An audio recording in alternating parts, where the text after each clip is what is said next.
Smartphone के बगैर जिंदगी 1990 वर्सेस 2000 की दिलचस्प कहानी। सन 1998 की बात है। कराची के एक छोटे से घर में हसन अपनी फैमिली के साथ रहता था। घर में ना वाईफाई था ना स्मार्टफोन, सिर्फ एक पुराना सा टीवी, एक लैंडलाइन फोन और बहुत सारी हंसी।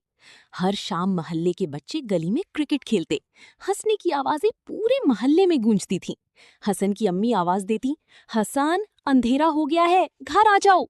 और हसन मट्टी से भरे कपड़ों के साथ मुस्कुराता हुआ घर लौटता।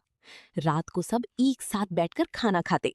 अब्बू दिन भर की कहानियां सुनाते और दादी पुरानी यादें। किसी के हाथ में फोन नहीं होता था, सब एक दूसरे को देखकर बात करते थे। फिर वक्त बदला। सन 2007 आ गया। हसन अब बड़ा हो चुका था।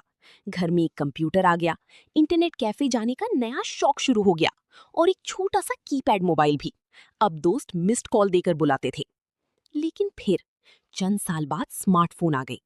एक रात हसन ने देखा कि पूरा खानदान एक ही कमरे में बैठा था, मगर खामोश। अम्मी फोन पर वीडियोस देख रही थीं, छोटा भाई गेम खेल रहा था और अब्बू सोशल मीडिया स्क्रॉल कर रहे थे। हसन ने आहिस्ता से दादी की तरफ देखा। दादी खामोशी से सबको देख रही थी। फिर मुस्कुराकर बोली, पहले हमारी घर छोटे थे मगर दिल बड़े थे। अब घर बड़े हो गए हैं मगर लोग एक दूसरे से दूर हो गए हैं। ये सुनकर हसन खामोश हो गया। उसने अपना फोन बंद किया और आहिस्ता से बोला, चलो आज सब मिलकर बात करते हैं, है ना।